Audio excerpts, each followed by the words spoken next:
All right, he's one of the greats in sports broadcasting, comes from an incredible lineage in sports broadcasting as well. Kenny Albert joining us here. He's got the call this weekend, NFL on Fox. It's Dolphins Giants, second home game of the season for the Dolphins. We're just a couple days away. He's got the new book coming out, A Mic for All Seasons, which I'm looking forward to getting my hands on. We're a few days away, I think, from it coming out, and he's always gracious with his time with us. Kenny, thanks a lot for hanging out with us here. And we'll get to Dolphins, we'll get to Giants, maybe do a little bit of NFL too, but I want to talk about this book here. So, A Mic for All Seasons.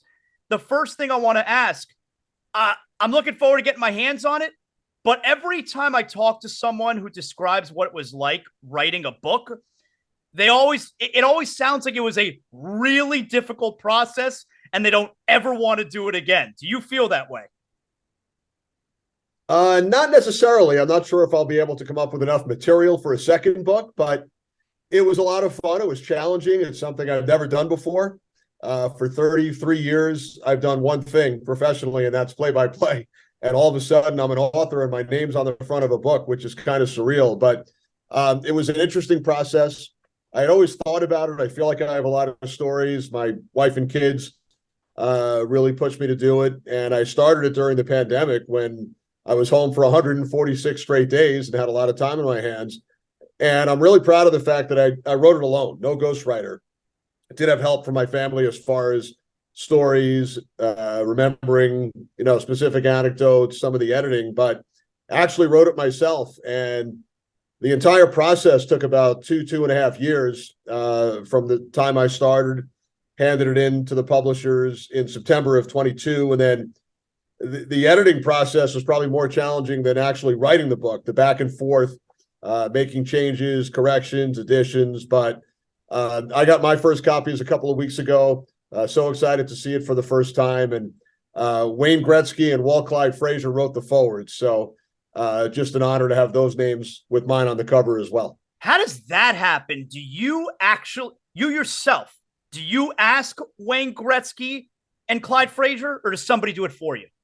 No, I actually asked myself, and they're both partners of mine on the broadcast side. I've done about 15 games a year with Clyde for the last 12 or 13 years on MSG Network. Wayne, I knew a little bit when he played for the Rangers back in the late 90s, and we were on the team playing together and always in the same hotels. But really the last 2 years as colleagues with the NHL on TNT, the pre and post game intermission crew, which Wayne's a part of, they've traveled with us during the playoffs. The last 2 years, he was one of our analysts for an outdoor game in Hamilton, Ontario, a couple of seasons ago. So I've gotten a lot closer with him personally. And both of them, Wayne and Clyde, as good as they were on the ice, on the court, Wayne was the best ever. Clyde, one of the best in his sport. They're even better people. The way they treat fans, never turn down a photo or an autograph request. And that's how Wayne is when he's around all of us, the TNT crew, setting up dinners and other off-day activities. Just a tremendous person. And again, so honored that they wrote the forwards and their names are right underneath mine on the cover. That's kind of wild if you think about it. You guys are on the team playing with each other in the late 90s with the Rangers. And to think that 25 years later, the great one's going to be part of writing the foreword for your book. Yeah, it's crazy. And even prior to that, as a teenager, I'm watching him play, and he's one of my idols as far as athletes at the time back in the late 70s and early 80s. But and the same thing with Clyde. Watched him play as a youngster too.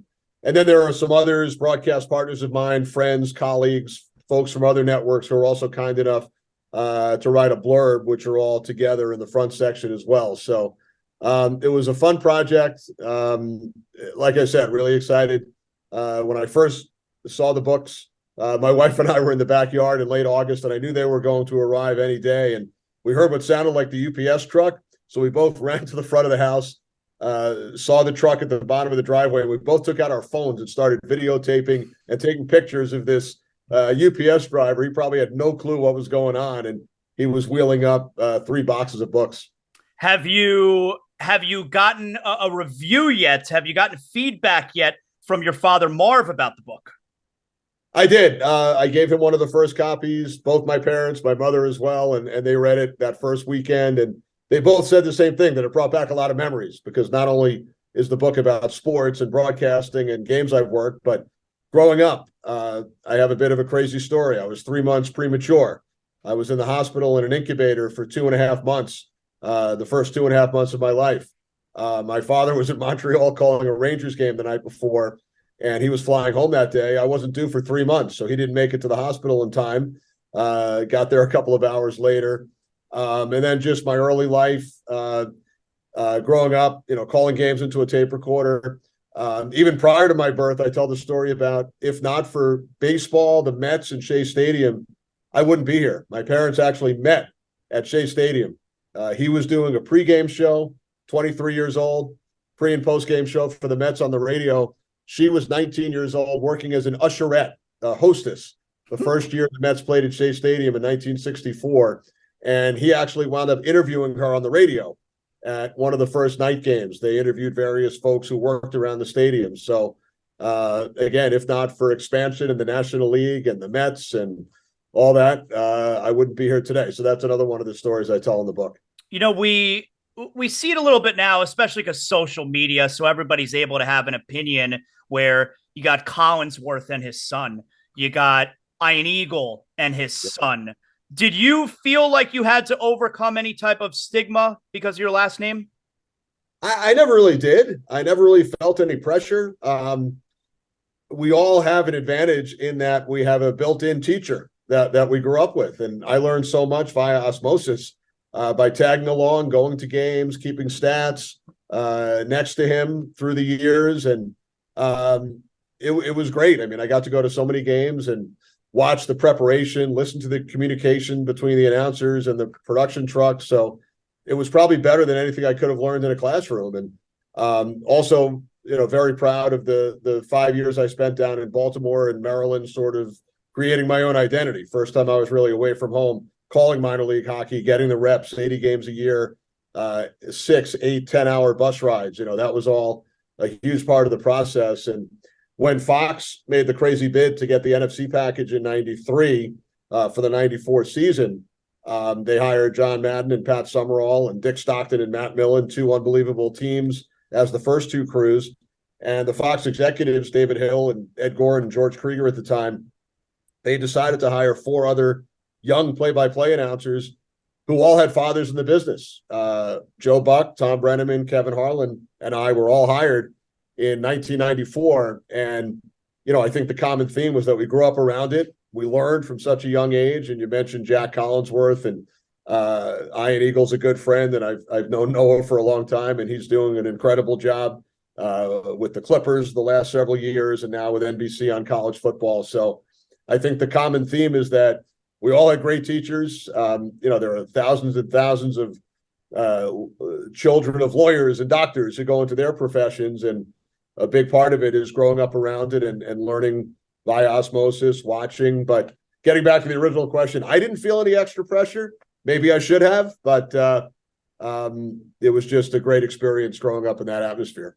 So again, the book is A Mike for All Seasons. It's coming out in a few days. The foreword, Wayne Gretzky, Clyde Frazier. Just like your father, you do all the sports. Do you have a favorite to call, and which of the major sports was the most difficult to finally get comfortable with? Well, I guess it's in the DNA as far as the variety of sports, and always loved doing different sports, right from a young age. I had a huge break in high school when Cox Cable came to my school to film a girls' basketball game, and I was there covering the game for the newspaper, and I volunteered. They didn't have announcers. And then over the next 2.5 years, they gave me the opportunity to do basketball, baseball, hockey, football, soccer, lacrosse, all around Long Island. So I would bring friends as color analysts, and I felt like I had such a head start. Back then, you couldn't really get those opportunities until college at the earliest. So always loved the variety. And then my early years working in Washington, doing the Capitals games, they also had me fill in on Bullets basketball and Orioles baseball and a number of college sports. So my goal was hockey on the radio. That was it. But Fox getting the NFL package led to now 30 years of NFL football. There's nothing like 1:00 on a Sunday when they kick off, and I'm closing in on 500 games next season, which is hard to believe, but so many great memories doing football with tremendous partners. Now I'm working with Jonathan Vilma, who your listeners and viewers are certainly familiar with. Many years with Daryl Johnston and Tony Siragusa, Rondé Barber, Tim Green, Brian Baldinger, Ron Pitts, and Anthony Munoz in the early years. So, football obviously holds a very special place. Always wanted to do hockey. That was my goal.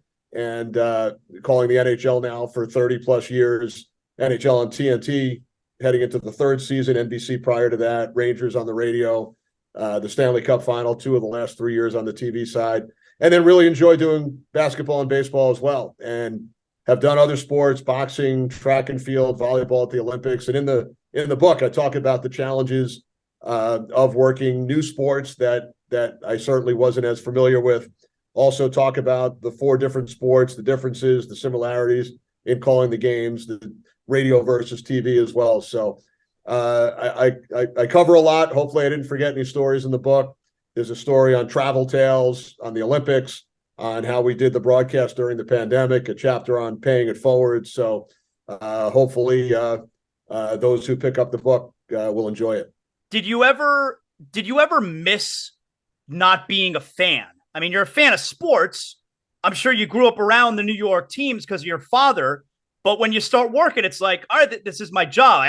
I'm certainly, unless I'm doing the home broadcast for the Knicks or whatever, I could, be biased. But for the most part, you're doing national. You're not cheering for anyone. Did you ever miss being a fan of individual teams? No, not really. I mean, growing up, it was the Canucks and Rangers in hockey, the Knicks.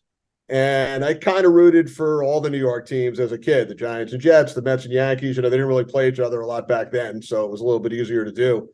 Now, like you said, working for MSG, closely associated with the Rangers and Knicks, obviously want those teams to do well. And the better they do, the better it is for the broadcasters, and the more games we get to work in the playoffs, et cetera. But all the football and baseball I do, and a lot of hockey, is national.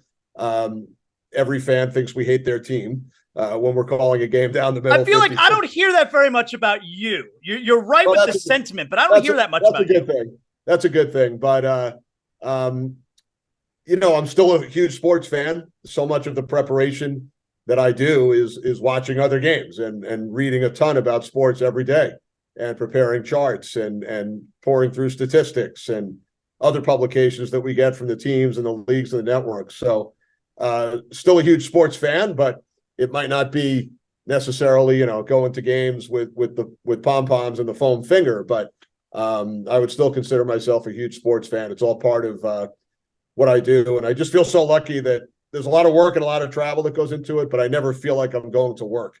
A football game, it might be 20, 30 hours of preparation throughout the week between the stuff I do on my own and then the meetings with the players and coaches and going to practices and production meetings. But it's still so much fun, and so fortunate to do what I do. So you got the call NFL on Fox this weekend. Dolphins' second home game of the season, Sunday afternoon against the Giants. Kenny Albert, John Vilma on the call. What have you seen? What have you noticed? What have you liked from the Dolphins from afar so far? Well, as we speak, about halfway through the preparation, still a ways to go, but have watched a lot of the prior games and haven't met with the players and coaches yet. We'll go to practice tomorrow. But obviously some record-setting numbers offensively over the first 4 weeks. Tua, the receivers, the running backs playing at an incredible level. Can't wait to sit down with Mike McDaniel and some of the others. From the other side, I know the Giants, from their perspective, Brian Daboll, their head coach, he was with Tua and loves him. I mean, they were together at Alabama for a year. They're very close. Giants have struggled, 1-3, a playoff team last year, won a road playoff game, a lot of injuries on the offensive line. Saquon Barkley hasn't been healthy. He's missed some time. They feel like they've been playing better defensively following that week 1 40-0 game against the Cowboys. If not for a miraculous comeback against Arizona, they'd be 0-4. They've had a lead for only 19 seconds, but we'll see how it plays out as far as their injuries on the offensive line. But really excited to see the Dolphins in person. I've worked a couple of games involving the Dolphins the last few years. Had the first ever punter kicker touchdown pass, right, about 4 or 5 years ago in a Dolphins game. So looking forward to it. I know Vilma's excited. He gets to work a home game and not travel this weekend. But, we'll be ready with all the potential records the Dolphins could set this weekend as their offense continues to play at an extremely high level. Who's been the best team you've had so far this season? That's a good question. We've had, before I get to that, we've had 3 unbelievable comebacks the last 3 weeks. So, when our crew comes in, you never know what might happen in the fourth quarter. We had Atlanta coming back from 12 in the fourth to beat Green Bay. We had Green Bay coming back from 17 in the fourth to beat New Orleans. And then we had the Colts come back from 23 down in the third to tie the Rams and send it into overtime. Hard to really pick which of those teams that I've seen in person really stands out. We had Jacksonville and Indy week 1, so I've seen the Colts twice. Anthony Richardson's been fun to watch in those 2 games. Green Bay in the fourth quarter in that game against New Orleans, that was probably the best, as far as a 15-minute stretch that we've seen from one team. And the Rams, Puka Nacua, what he's done over the first 4 weeks, huge game in the game that we called last week, the 9 catches, 160-plus yards, game-winning touchdown in overtime. So instead of a team, I'll just mention a couple of young players. I mean, we've seen Jordan Love, Anthony Richardson, Puka Nacua. So it's been a lot of fun to watch those guys. Great job, Kenny. Again, this Sunday, Kenny Albert, John Vilma, NFL on Fox. The book is A Mic for All Seasons. It's out in a few days. I assume you can get it wherever you get your books from. Excellent job, Kenny. Thanks a lot for joining us today. I appreciate it. Barnes & Noble, Amazon, Target, available online as well. So I appreciate the plug for the book, Jonathan. Always great chatting, and hopefully we can do it again soon.